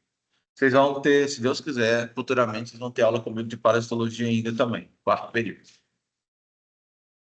Certo? Então, essa disciplina está relacionada com a minha de parasitologia também. Então, ó, essas doenças são de baixa letalidade, porém de alta endemicidade, ok? Especialmente nas regiões mais pobres do planeta. Por quê? Não tem saneamento básico, né, gente? Isso que eu quero dizer. Por antes disso, sobretudo, crianças até 5 anos de idade têm um efeito devastador no crescimento e no desenvolvimento de aptidões, uma vez que levam à desnutrição e a situações de fragilidade que deixam os organismos dessas crianças sem defesa para outro tipo de doença. A questão de baixar a imunidade, né? Você acaba baixando a imunidade da criança. Então, um indicador que permite avaliar esse impacto do sistema de abastecimento de água nessas doenças é a morbidade. O que é a morbidade? É a quantidade de pessoas que ficam afastadas, né? Estão doentes, ficam afastadas, por causa do enorme contingente de pacientes que procuram serviço de saúde, onerando o setor com despesas que poderiam ser evitadas. Além disso, o sistema de abastecimento de água beneficiam também grande quantidade de portadores de enfermidades que não procuram serviços médicos. Isso porque tem longas distâncias das suas casas ou acabam fazendo uso de ervas medicinais. Beleza? Ficou claro? Ficou claro até aí ou não? Sim, professor. Ok, qualquer dúvida, vocês me falam. Sim. Beleza? Então, continuando aqui, a gente tem as doenças relacionadas ao abastecimento de água. A gente tem aí, ó, pode ter origem hídrica por causa da substância que vai ser diluída lá no ciclo da água. Pode ser diluída, como a gente falou, é água e solvente. Para quem não lembra, a água é um solvente universal. Ela dilui bastante coisa. E dá exemplo de substâncias como o flúor. Ó, o flúor em excesso causa a fluorose, os nitratos são prejudiciais às crianças pela formação de uma metaglobulinemia. O chumbo provoca o saturnismo. E outros metais também pesados provocam intoxicações através desses metais. Tá? Então, por outro lado, vários agentes patogênicos encontram também na água em condições propícias para a proliferação, como, por exemplo, alguns protozoários e alguns helmintos, certo? Todos eles são parasitas que eu estou falando, tá, gente?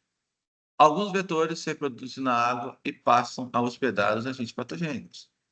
Por fim, há também agentes patogênicos que utilizam a falta de limpeza e higiene para se alojar nos seres humanos. As medidas de prevenção devem ser tomadas de acordo com com a fonte de transmissão, a partir desses vetores. Ou através do contato, se for contato de ser humano para ser humano para animal, ou essas diversidades aí que a gente conhece. Ok, gente? Então, dois exemplos de contaminação: flúor, nitrato e chumbo. Certo ou não? Sim. Sim, professor. Tá? Gente, tudo isso aqui é causado pelo excesso. Tá? O excesso do flúor causa fluorose, chama de fluorose.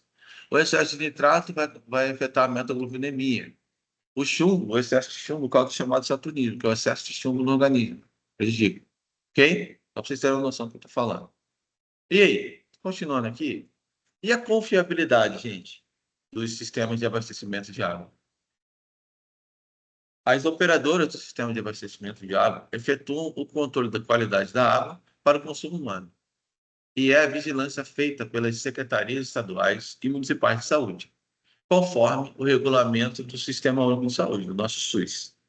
Dessa forma, as operadoras devem encaminhar à autoridade de saúde pública para fins de comprovação do atendimento a norma da potabilidade. Tá? Então, gente, tem uma regra, né, falando da quantidade que pode apresentar de contaminação, de turbidez, de coliformes fecais na água. Tem um padrão mínimo. Por quê? Se passar daquele padrão mínimo, o ser humano pode adoecer. Por isso que existe toda uma norma para isso, para a água ser liberada. Para ser considerada uma água ser liberada, ser considerada uma água potável. Ok? Ok. Beleza, então. Então, gente, eu tenho aí relatórios mensais com informações sobre esses padrões. Padrão microbiológico de potabilidade, padrão de turbidez da água, de potabilidade também para substâncias químicas, de radioatividade. Tudo isso para saber se ela está propícia ou não ao consumo, se ela está pronta ou não para o consumo. Ok? Então, tudo isso é controlado, gente. Então, esses controles são feitos conforme tem o plano de amostragem definidos em função do ponto de coleta, da população abastecida e do tipo de manancial. Beleza, gente? Alguma pergunta em relação aqui ou não? Professor, bom dia. Me tira uma dúvida. Por que tem lugares que a gente toma água e você sente a diferença? Umas águas são pesadas, as outras são mais leves. É por causa de alguma concentração, seja de magnésio ou cálcio, algum mineral, alguma coisa? Sim, pode ser, pode estar ligado. Porque nem É toda porque água tem é água. igual, né? Nem Porque tem toda... água. Uma vez eu fiz uma viagem ao exterior e água totalmente diferente do Brasil, é muito pesada. Nem a água mineral que a gente comprava na rua conseguia tomar de tão diferente que era muito pesada. Tem uma diferença, sim, gente. É porque já viu aquela história, nem todo tratamento de água em locais são iguais. Porque, às vezes, para você atingir um mínimo naquela região, o tratamento de água tem que ser muito mais forte. A gente não falou de Entendi. potabilidade, entendeu? A gente tem que chegar nessa potabilidade, que é o mínimo. Aí que está a situação. Aí que está o foco. Eu não posso liberar qualquer quantidade eu tenho que... A potabilidade tem que fazer parte do mínimo a ser liberada. Por isso que, às vezes, tem um tratamento muito mais forte também. E tratar a água muito mais processo. Ok? Tá bom, obrigada. Nada. Professor, Oi. só uma dúvida, falando em água, né? Eu lembrei. Em Caxambu tem lá o Parque das Águas, né? Parque Nacional das Águas, se não me engano. Aí tem tipo uma fonte lá que sai a água, tipo assim, dizem que é uma água natural, né? Com Aham. gás. Como que é feito isso? Sei lá, é uma coisa normal mesmo? Qual o procedimento, sei lá, para acontecer isso? Você sabe Eu me vou fazer o informar? seguinte, eu vou tentar passar um vídeo para vocês aqui que fica mais fácil, eu ficar falando por alto, Ah, tá. tá bom? Porque tem todo um processo, né? Algo assim, tipo, como é que funciona isso? A gente vai... Entendi. A coisa que eu não consegui passar agora exatamente, eu tento deixar um vídeo para vocês me lembram, tá? Tá. Como é que é Pensando. formada essa água com gás, tá? Ok? Obrigada. Nada. Obrigada. Então, eu tenho aí, ó, continuando a confiabilidade do sistema de abastecimento de água, o controle e a vigilância, entretanto, não dispensam os cuidados que a população deve ter no trato com instalações hidráulicas, como caixa d'água, aparelhos sanitários e tubulações internas. A caixa d'água tem a função de suprir a interrupção do abastecimento por um dia, que constitui ponto sujeito à contaminação quando ela não é mantida de forma adequada, ou seja, devidamente tampada e com limpezas regulares, ok? Então, ó, os aparelhos sanitários das tubulações estão sujeitos ao quê? A vazamento, por ter uma má qualidade de materiais, ou seja, a tubulação não ser boa, né? Certo? Até aí vocês estão acompanhando? Sim. Erros também na construção, na hora de montar uma casa, montar aquele ambiente. Regulagem incorreta também, no caso das válvulas das torneiras, que podem estar constantemente vazando ali. Tá? Então, a aplicação de técnicas corretas na construção dos diversos sistemas de abastecimento de água, esgotamento sanitário e drenagem urbana podem evitar situações que provoquem o quê? Uma contaminação por interferências mútuas, que tem sido a causa de muitas epidemias. Beleza? Ou não?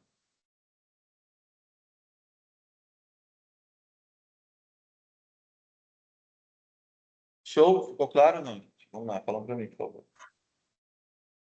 Sim. Sim, professor. Qualquer dúvida, vocês me falam, tá? E já caminhando para o finalzinho da nossa aula, né? Agora vamos entrar com um ponto importante, o meu xodózinho, né? Que é minha fonte de estudo, educação ambiental. A implementação desse sistema de abastecimento de água precisa ser acompanhado de um programa de educação ambiental, pessoal. A fim de, na verdade, na verdade, boa parte das coisas deviam ter, né? Quando tem chance de afetar o meio ambiente. Todos que afetam o meio ambiente deviam ter uma educação ambiental. Mas continuando aqui, a fim de preparar a população para usar a água da melhor maneira possível, evitando desperdícios e contaminações. Dependendo dos hábitos da população, é preciso que ocorra mudanças de comportamento para que os benefícios proporcionados pela água sejam alcançados. Tá? Então, a população continuou utilizando água de diversos mananciais, nem sempre de boa qualidade, tá? Porque após a implementação dos sistemas de abastecimento de água, não havia cuidado para a proteção e limpeza de caixas d'água domiciliares, que ficam sem tampas e, portanto, sujeitas à contaminação. Somente, por exemplo, um básico aí, né? Sem água, sem proteção, você pode fornecer proliferamento do mosquito Aedes aegypti. Vai ter um monte de larvinha lá na água lá. Então, quando analisado em modelos estatísticos e em outros intervenientes na melhoria de saúde pública, o fator educação, independentemente da sua qualidade, é o que apresenta o maior poder de explicação para a melhoria dos indicadores da saúde pública. Tá? Então, a educação está à frente. Além disso, a educação é um poderoso instrumento de apoio ao desenvolvimento sustentável, quando aplicado a temas ambientais de uma forma interdisciplinar, por meio de ensinamentos da matemática, cálculos e volumes de água. E também da língua portuguesa, elaboração de relatórios. Olha que interessante, né? Geografia, localização desses mananciais. As ciências, contaminação de água e doenças. E economia, o custo da produção e a cidadania, direitos e deveres do consumidor, entre outras disciplinas. Então, gente, isso aqui é importante, essa interdisciplinaridade. Utilizar a água dentro de várias, dentro da matemática, dentro da língua portuguesa, da geografia, das ciências, da economia e da cidadania. Olha aí, ó. E também utilizar outras disciplinas envolvendo a água. Isso é muito importante. Faz sentido, gente, o que eu falei agora ou não? Sim. Ok? Então, vocês estão percebendo a importância que a educação ambiental tem, né? Então, essa abordagem de forma integrada é uma das premissas da Política Nacional de Educação Ambiental, como substanciada na Lei 9.795, de 17 de abril de 1999, quando voltada especificamente para o meio ambiente. A educação inclui processos por meio dos quais o indivíduo e a coletividade constroem valores sociais, conhecimento, habilidades, atitudes e competências voltadas para a conservação do meio ambiente, bem como o uso comum do povo, essencial e sadia qualidade de vida e sustentabilidade. Para isso, esses processos devem ser abordados segundo o enfoque humanista, holístico, democrático e participativo, de acordo com a Lei número 9.795. Ok?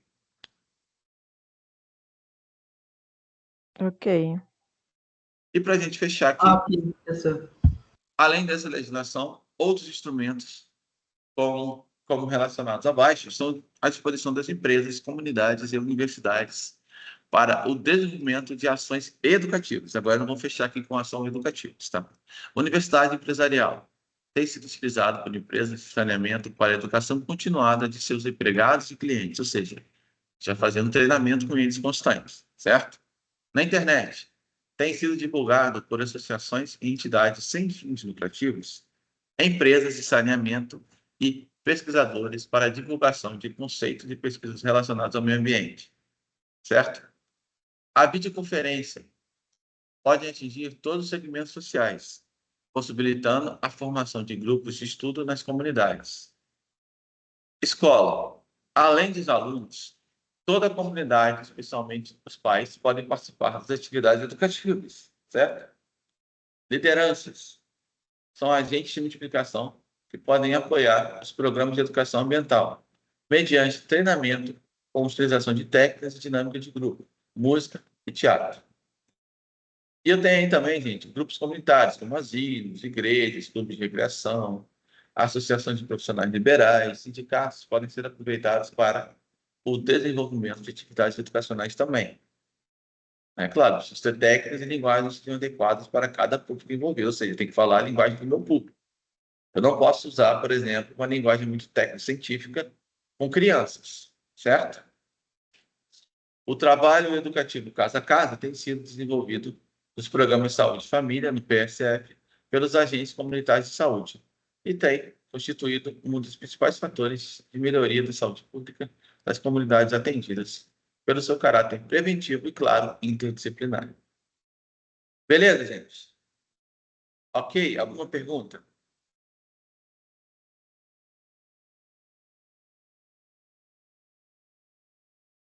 Até agora não. Ok. Então, gente, a gente encerra aqui, mas eu não acabei ainda não, né? Tá, vou passar um pouquinho para vocês aqui, rapidinho.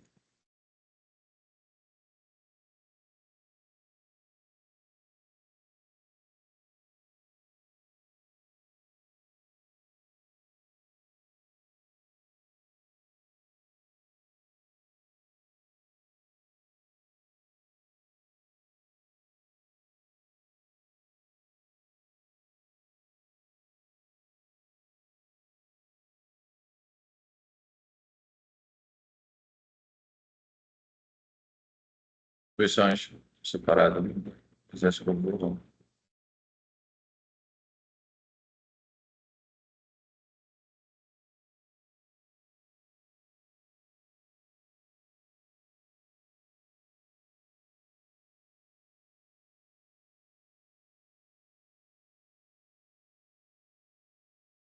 Tá.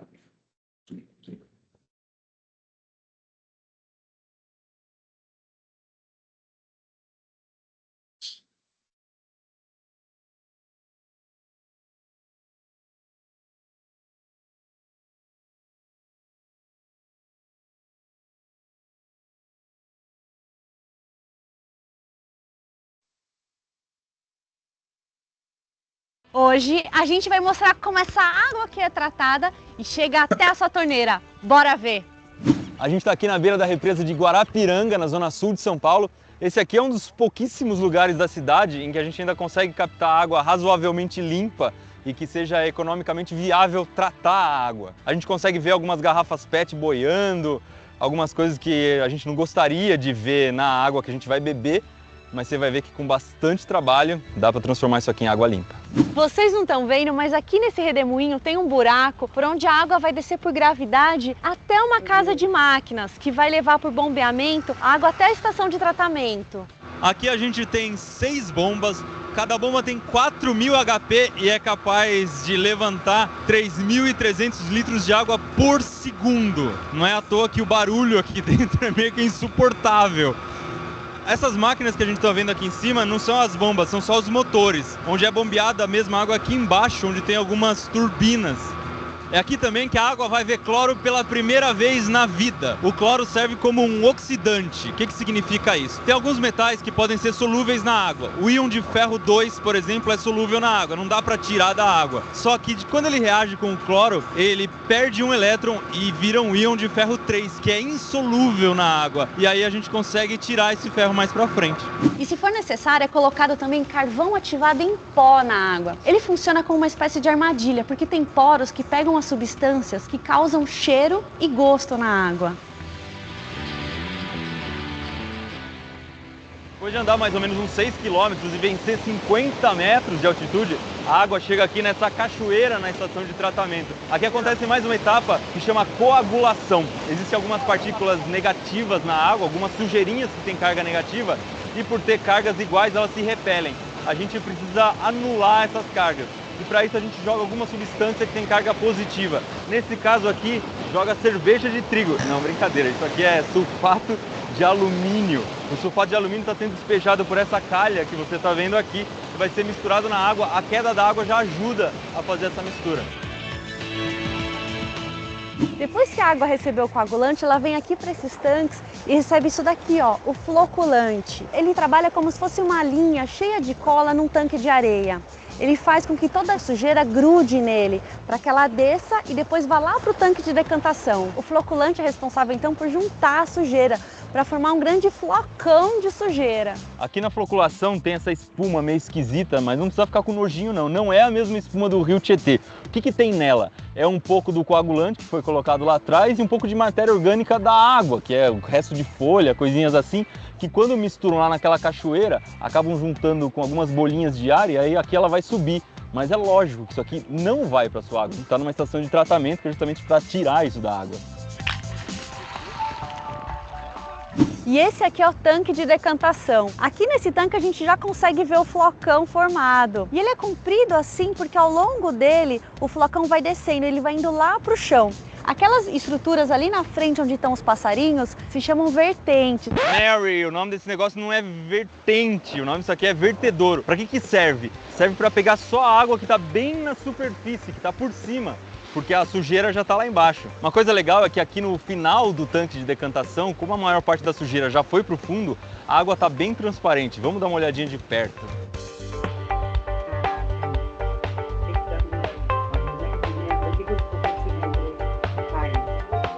Gente, olha o resultado do flocão. Foi lá pro fundo no tanque de decantação, virou esse lodo aqui, essa lama que o Iberê ficou com nojo de pegar. Isso aqui parece uma gelatina aguada. Ele não tem muita textura de lama, de lodo, assim, que é mais denso.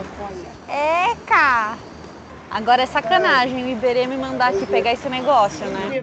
95% da sujeira sólida da água já foi embora. Os outros 5% vão ser tirados aqui, nesse filtro. Esse filtro tem que ser limpo a cada 15 horas e aqui a gente consegue ver um pouquinho porque ele está vazio, está sendo limpado agora. Na primeira camada ele vai ter carvão, embaixo do carvão areia e embaixo de tudo isso bastante pedra para que o carvão e a areia não vão embora junto com a água. E para limpeza eles colocam a água no sentido inverso, ela vem de dentro para fora. Olha só essa casca de sujeira descolando, a água fica toda marrom. E depois que o filtro já foi limpo, a gente até consegue ver o fundo dele. Olha como a água ficou clarinha. Esse aqui é o laboratório principal da estação de tratamento, funciona 24 horas por dia e aqui eles analisam um monte de coisa. pH da água, turbidez, quantidade de cloro, temperatura, alcalinidade, flúor, detalhe, cor. E uma coisa legal é que aqui eles têm essas torneiras que trazem água de cada etapa do processo. A gente acabou de ver a filtragem, então a água filtrada está saindo por aqui. Com tudo que a gente viu, a água já está potável. Vamos ver. Será que, né? Olha lá, mas não vai pegar água errada. Bota um pouquinho d'água no fogo aí que eu faço. Calma que essa água ainda não está pronta para ir para sua casa. Para isso, ela ainda precisa receber 3 coisas. Cal, que serve para tirar a acidez da água, porque se a gente colocar ela nos canos, do jeito que ela sai aqui da estação de tratamento, o ácido da água pode corroer os canos. O cal vai evitar que isso aconteça. O pH da água que sai tem que ser mais ou menos 9, que é um pouco mais alcalino do que o neutro. E a gente estava aqui dentro, um passarinho estava batendo na janela, a gente conseguiu pegar ele. Tá meio bravo, vamos soltar o bichinho.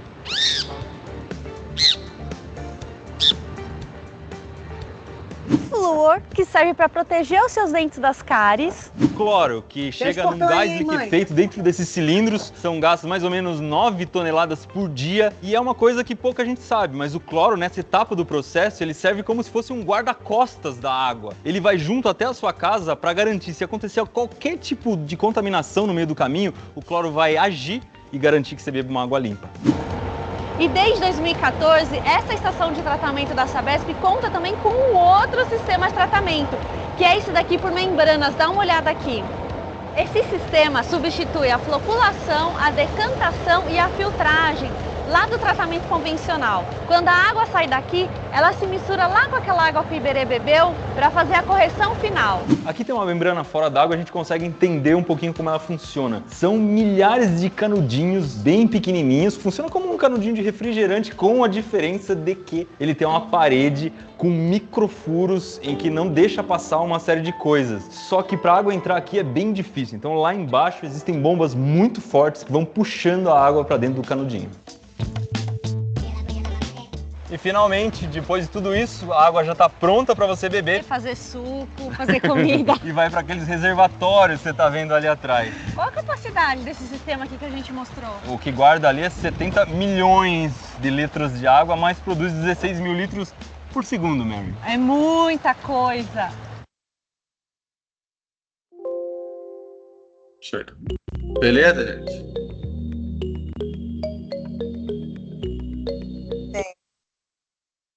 E aí, gostaram do videozinho rapidinho? Sim, professor. Muito bom esse vídeo do Manual do Mundo. Bem informativo, né?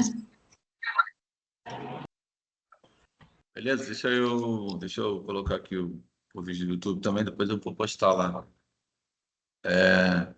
no ar, tá?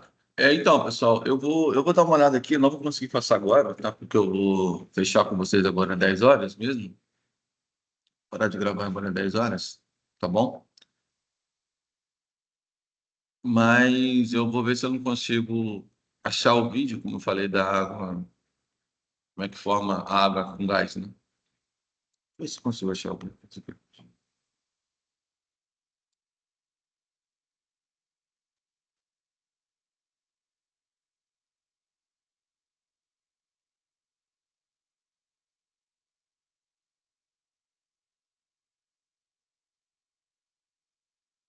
Dá pra passar aqui rapidinho. Então. Deixa eu fazer aqui. E quem não gosta... Vamos lá, 3 minutinhos. Deixa eu passar aqui, então. Aí a gente fecha agora, o último vídeo.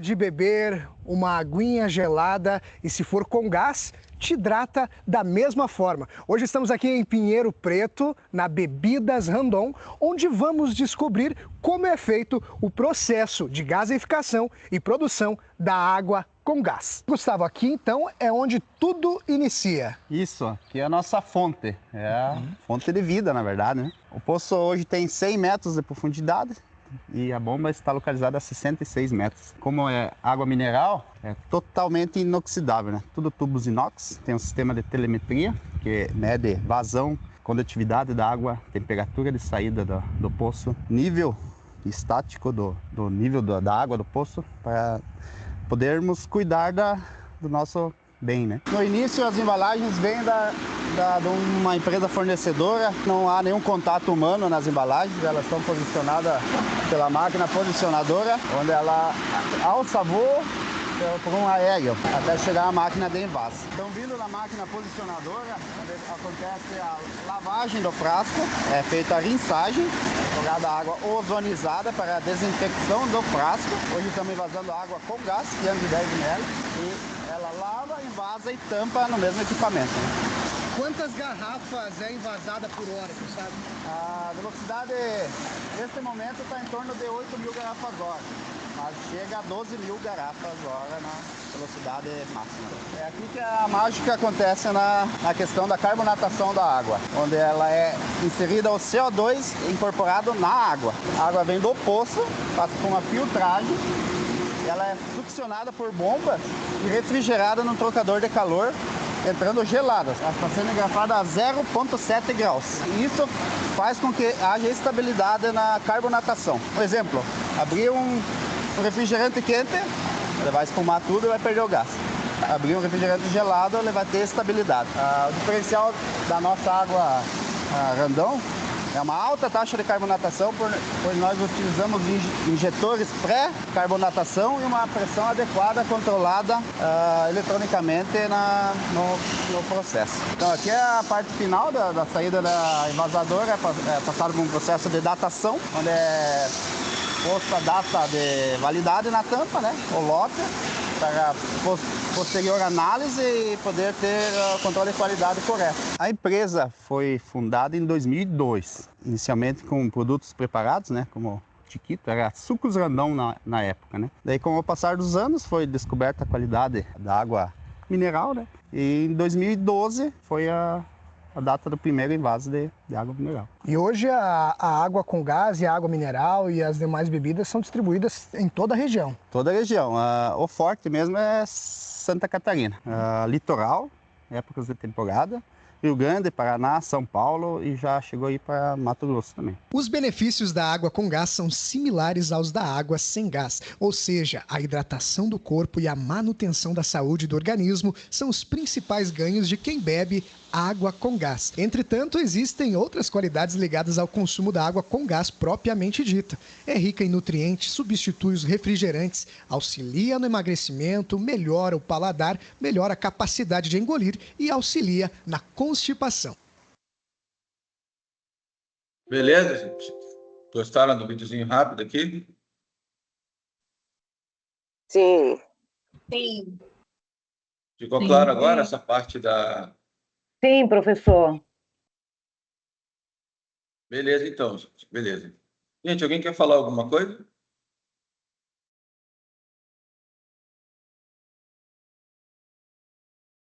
Professor, eu Oi. fiquei sem internet. A luz aqui em Bom Sucesso acabou, a internet só voltou agora.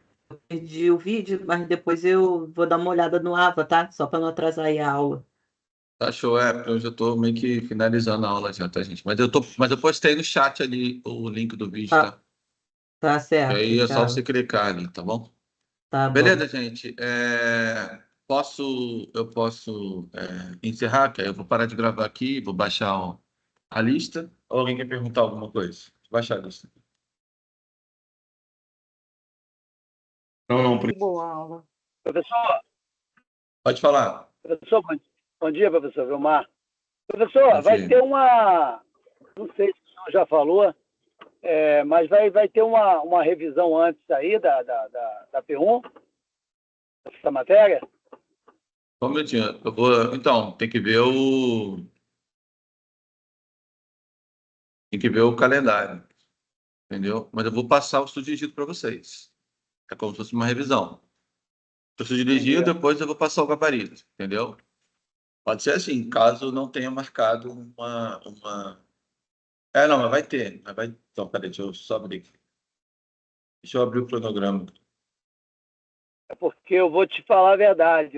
Essa aula do senhor, eu assisto ela aqui, do jeito que o senhor está vendo, tá vendo? Trabalhando, dirigindo, tá entendendo? Então, sabe como é que é, né? Mas depois eu pego ela no AVA para dar uma olhada, mas mesmo assim, a gente não fica muito confiante, entendeu? Entendi. Mas aí, né, vai ter Vou ver se consigo marcar uma revisão, tá? A coisa é, como vai ser um seminário dia 28/9, eu vou fazer o seguinte, pessoal. Eu não vou conseguir dar uma revisão no dia, mas eu posso fazer um estudo dirigido, que é uma forma de revisão. Entendeu? Eu vou passar um estudo dirigido para vocês.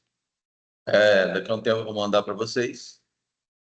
E vocês vão fazer o estudo dirigido e eu passo o gabarito, que vai ser uma forma de revisão. Beleza? Mas eu não vou ter uma revisão no dia, não, porque no dia 28/9 vai ser seminário. Tá? Dia 28/9 a gente vai ter um seminário. Ok? E esse seminário vai valer ponto. Beleza? Aí logo. Mas é uma revisão, tá? O estudo dirigido são perguntas voltadas para isso. Tá, só de fazer isso aí já ajuda, já. Ok? Mas aí eu tiro dúvidas, vocês mandam para mim perguntas, sem problema. Tá? Mas aí para P2 a gente vai ter uma aula de revisão mesmo, propriamente dito. Porque vai bater, tá bom? Fala, certo? Mais alguma pergunta? Tranquilo, irmão? Professor, você vai Oi. puxar aí a lista de presença, mas tem alguns amigos que tá botando aqui no grupo que a internet caiu, porém eles estavam em aula. Helena Souza, Michele Kelby, Natália, Então, aí pede Mariana. para eles falarem comigo no chat do Ava lá, botar direitinho, porque eu baixei aqui. Pra cá, Obrigada. Michele Kelby, eu já voltei. Professor, eu estou presente, tá? Eu só não estou olhando porque eu estou trabalhando, hein? Helena Tá voltou bom, também. pessoal, mas olha só, eu pedi um favor para vocês. Ó, eu baixei a lista, estava com 60. Deixa eu baixar a lista de novo, rapidinho. Estava com 65, tá, agora eu tô com 66. Deixa eu baixar de novo. Pera aí.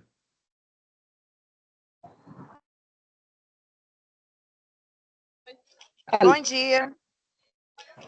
Deixa eu só fazer a chamada aqui rapidinho, moça. Tuane Fernandes. Beleza, gente? Olha só, eu já baixei aqui agora, tá? Então, agora mais alguma pergunta, gente? Antes de encerrar? Vamos lá. Está no chat, professor? Está no chat? O senhor abaixou no chat? Não, eu baixei já a lista de presença já, tá? Beleza? Ó, faz um favor para mim, pessoal. Quem tiver com algum problema de internet e tal, joga também lá no Ava para mim, por gentileza. Bota no Ava, bota o nome, bota a turma que é, bota o dia da aula e a disciplina. E o curso, tá? Esse é o primeiro período, o que é, para eu poder saber. Beleza? Que quando eu for passar limpo, vou jogar tudo no sistema, eu já ter salvo lá, porque eu vou olhar 3 coisas. Vou olhar o chat, vou olhar a lista de presença e vou olhar lá também no Ava. Beleza? É isso. Beleza. Bom final de semana. Tchau, tchau, professor. Bom final de semana. Beleza? Vou parar de gravar aqui então. Valeu, Tchau, gente. Bom final professor. de semana. Até Tchau, mais. professor. Valeu.